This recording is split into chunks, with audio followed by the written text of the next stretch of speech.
All right. Hi, everybody. My name is Andrea.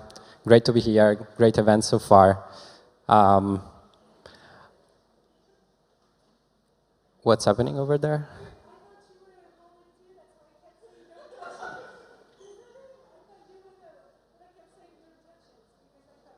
Okay. No, I'm the speaker, actually. No worries. So, should we start again, or?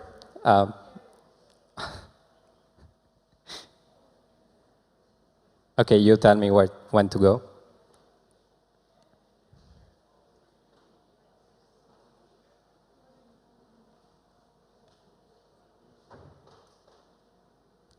Are we good to go? Okay. Okay. So I was just saying, it's great to be here. My name is Andrea. I'm a business developer for pNetwork. And today I'm going to talk about liquidity fragmentation on Ethereum and what's our approach to solve this problem. More specifically, I'm going to try to dissect the problem first, try to provide an overview over the current market solution, the bridge solutions that are available. It won't be a technical speech as the one that I heard yesterday, but hopefully I can provide some insights on what's the offering on the market. And then, of course, I'm going to be talking about what's the pNetwork solution and provide a glimpse on what the future looks like. So I love to start with a statement, because this is really the foundation when we talk bridges. The future of blockchain is going to look multi-chain one, and I'm sure pretty much everybody of you is convinced and doesn't find this a strange statement or a controversial statement.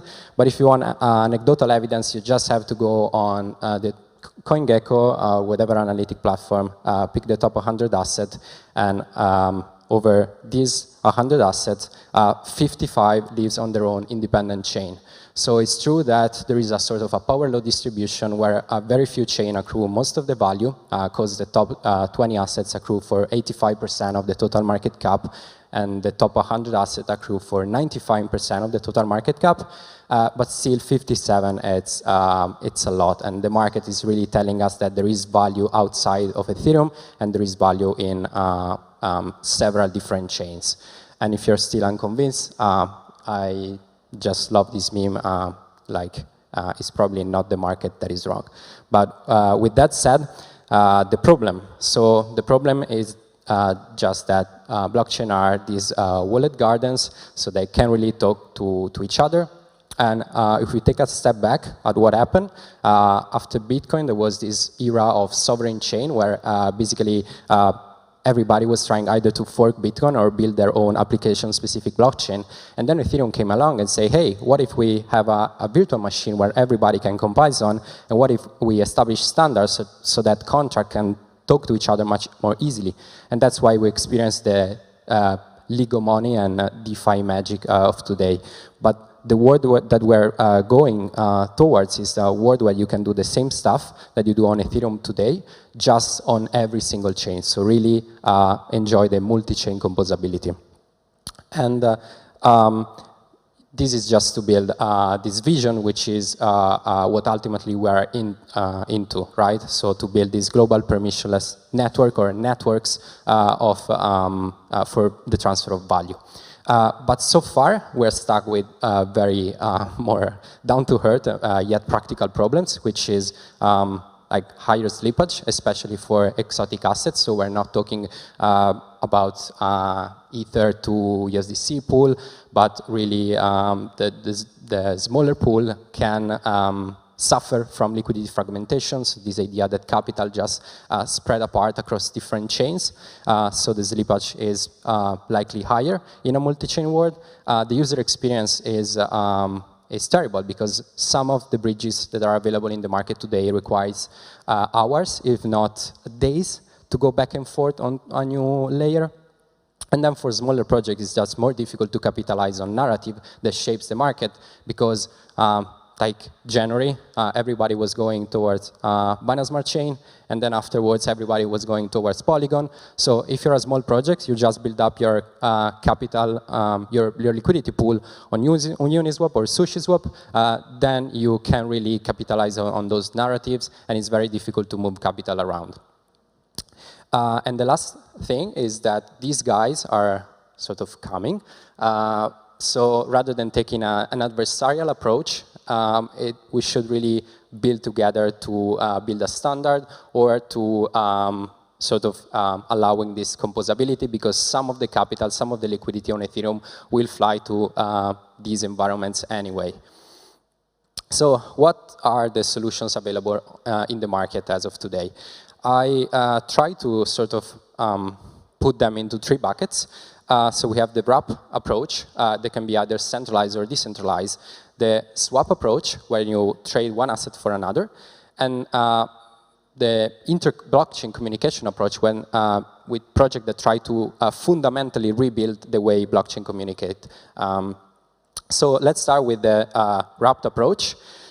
Of course, it's just putting your collateral somewhere, and that somewhere is really the issue here, and minting a synthetic version, a wrapped version on the other side, which is a one-to-one representation that can always be redeemed back for the original asset.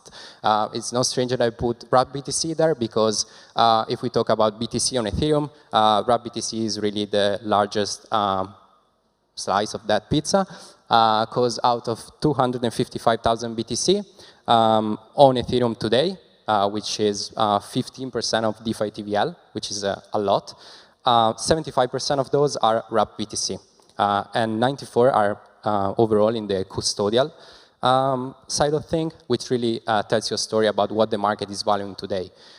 So it's not to say that it's not valuing decentralization, but probably it is valuing something else even more. So the catch with wrapped BTC is, of course, that it's a centralized approach, so you have to trust a merchant that deposit the asset within a custodian, and then a mint contract, mint wrapped BTC, which then gets sent back to the originating user. And it's true that you can have transparency, because it is possible to prove that on-chain that assets are there, but you're not really eliminating counterparty risk, which is what DeFi is really supposed to do.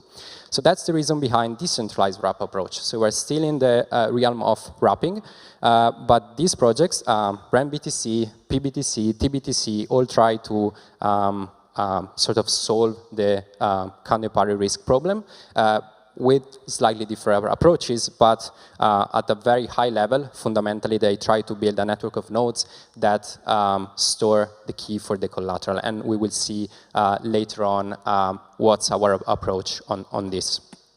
So this is what the leaderboard looks like. So of course, you see that custodial BTC are really the only game in town so far. But there are hybrid solutions that are emerging, like REN BTC, PBTC, second. We have, I guess, a few more BTC than that, because we also have BTC on other chain. But yeah, this is what the picture looks like. And the second approach is the trade approach, as I call it. And funnily enough, I included Binance, because most of the people in crypto are non-technical. May we like it or not. And so still, centralized exchanges are the best way to go from BTC to Ether. So, and it's where you can find the lowest amount of slippage. So this is just good to keep in mind. Thorchain is another project which is slightly more interesting, in that they try to sort of solve the decentralization or centralization issue by having this omnipool, where you can trade natively asset using common quote currency, which is Rune, the utility asset of the protocol. So you can go from BTC to Ether going through a single pool, rather than having an individual currency pairs. And the way they do this is basically by observing, sort of syncing the blockchain from Ethereum, let's say, with a middle layer, which is they call the Bifrost, and they forward it to a state machine that is where the Thorchain operation happen. So once user transact over this state machine, the transaction then gets signed and finalized back on the main chain. What I find interesting about Thorchain is their incentive pendulum. So of course, there is a security issue where the amount of capital that is overlooked by the sort of the nodes doesn't have to be higher than the amount that is bonded. Otherwise, there is an incentive for the nodes to collude and steal that capital and get slashed on a lower amount. So Thorchain oscillates between different states. These are the extreme. So on one side, the optimal state is where 50% of the capital is bonded by the nodes, and 50% of the capital is in the liquidity pool. So remember that there's a 50-50 rune to other asset liquidity pool. And in this state, the system is sort of balanced. If more capital start to sit on the LP side, then you have the situation that we were talking earlier. Because now the nodes are incentivized, theoretically, to collude to steal the capital over there, over the liquidity pool. So the way Thorchain works is that the rewards start accruing on the other side. So the rewards, inflation rewards and fees start accruing on the bonded side so that over time the system should revert back to the optimal state. And on the other side you can have a system that is just inefficient where more capital is bonded compared to put in a liquidity pool. Connex is another approach which relies on state channel to work. So this idea that you can have Alice that is sending asset A on chain A to Bob if Bob is sending asset B on chain B to Alice. This approach really relies on what they call routers, which are just liquidity providers. So it has happened in the past month that users were just stuck in the middle because there wasn't enough liquidity. And we've seen how thin liquidity can be in DeFi, especially when there is market turmoil or huge market volatility. So yeah, I wouldn't say that's their weakness, but that it is certainly a critical component of this design. So they have to build a deep liquidity for this system to work properly.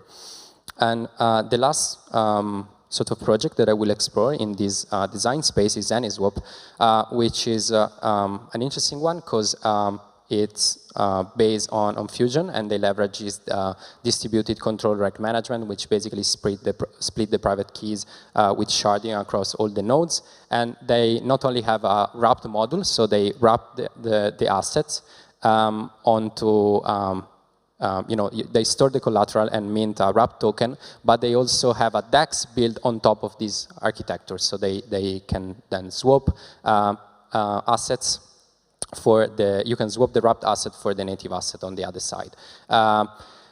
This is, again, it sort of relies on this idea of having liquidity built on top.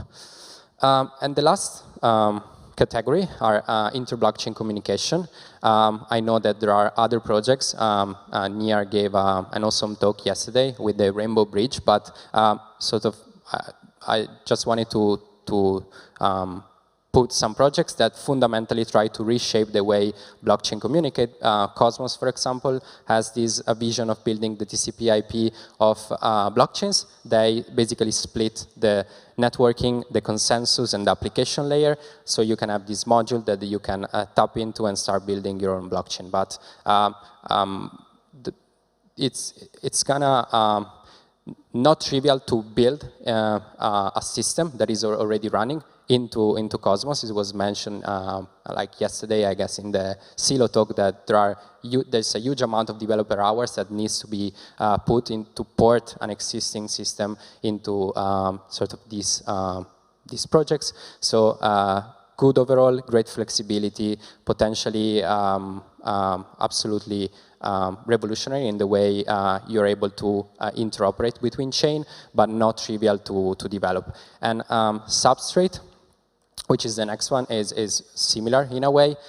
When we think about Substrate, I guess we all think about Polkadot, but Substrate can be used to sort of similarly to Cosmos to build other things on top, like Chainflip. Chainflip is similar to Thorchain in a way, so they're really trying to bring to do only one thing, that is bringing a allowing you to trade one asset for another one very, very easily, but in a sort of rigid way. So summing up, there are several vectors across which these protocols may be compared, but if we take just centralization and flexibility as the two main ones, this is sort of the picture that comes out. And with flexibility against rigidity, I mean, like with Torchain, you can only swap asset from one to another. With more flexible approaches, such as wrapped approaches, you can decide either to swap the asset with a curve-like mechanism, which is what the pNetwork does, for example, or just using your wrapped asset as, as collateral in a liquidity market protocol, or you can start earning interest on the BTC that is there, for example, while retaining and using your wrapped BTC. So the design space is much more ample. And coming to the pNetwork, so what's our solution? Some key figures about us. We have 75 million in total value locked so far. We facilitated 400 million in volume over the past 2 months and a half. We have 37K users, and we integrate 10 different blockchains. Blockchains that are really different from one another. So we go from, of course, Bitcoin, Ethereum, Polygon, xDai, Binance Smart Chain, EOS. We're working with Algorand, so blockchains that are sort of really different from one another. And we really take an agnostic approach in the sense that what user ask us, we try to sort of build without taking any preconception or sort of, philosophical thinking about what we implement. And so there are 3 main pieces of our infrastructure: the network of nodes, the bridge, and what we call portals, so application built on top of the bridge. The network of node is what facilitate the peg in and peg out. They are the ones that safeguard the collateral, and they earn a fee for every transaction that goes through the bridge. So currently there's a 25 basis point fee on peg out, and there's a 0% fee on peg in to facilitate, incentivize the total value locked. And the way that nodes safeguard the collateral is through a technology called TEE. So TEE means Trusted Execution Environment. It is this idea of having a sort of a sandbox environment at the hardware level, which is coming from the manufacturer itself. So it greatly reduces the attack surface, and it is where the private key is stored. And on top of that, we plan to implement the multi-party computation just to make the system even more attack resistant. We are going towards decentralization in the sense that none of the wrapped approach that I mentioned before are fully decentralized yet. So RAMBTC, which is one of the, I guess, approaches that are more similar to ours, is not decentralized yet as well. But we're going towards in the sense that we now have 2 different nodes. So I will show it in the next slide.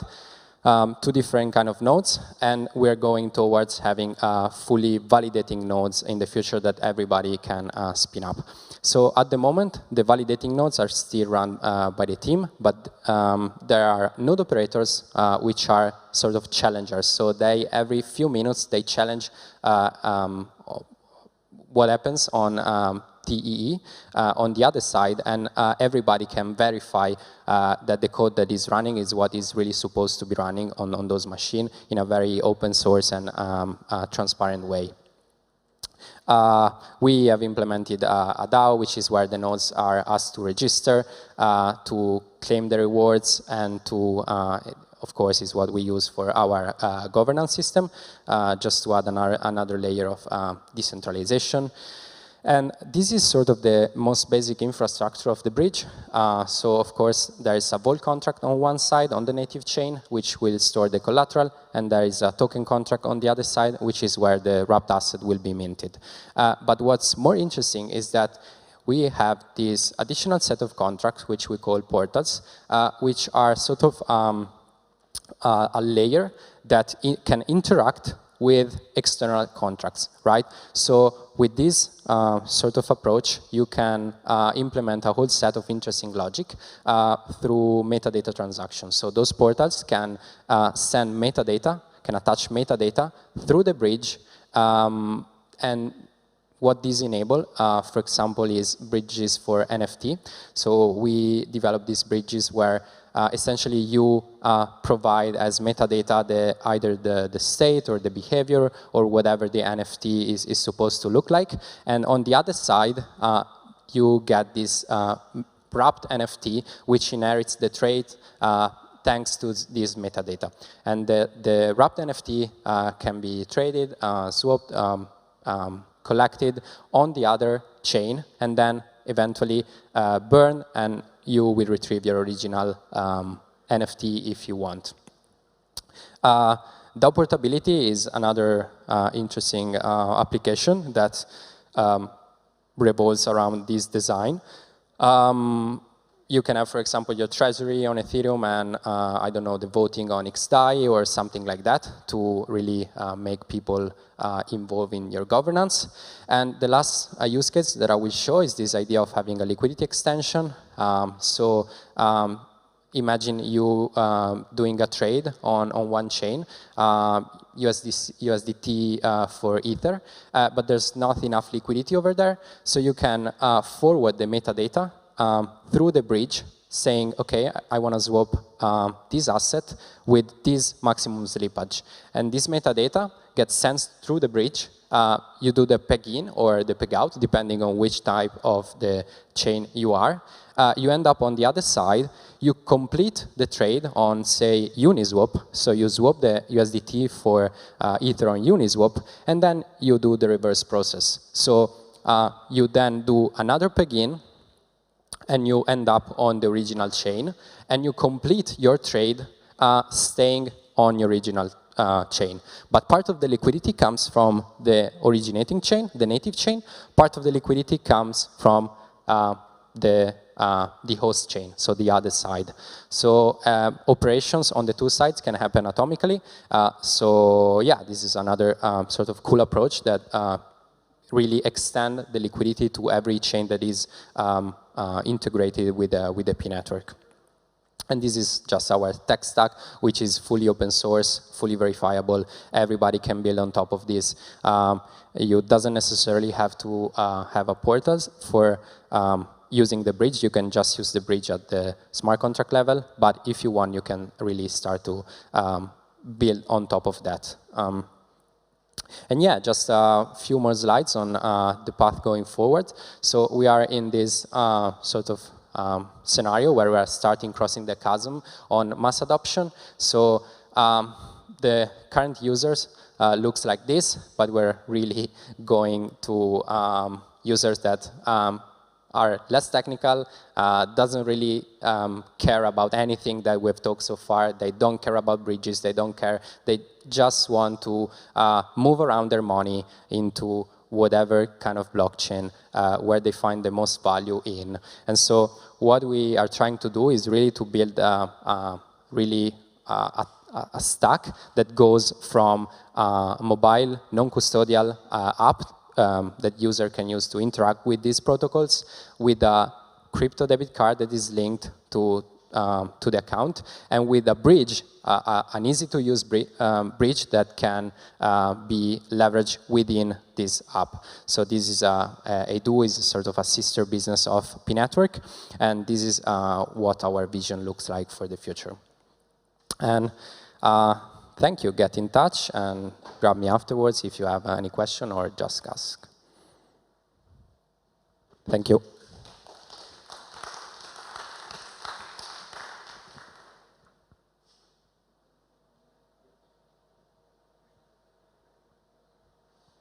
No question?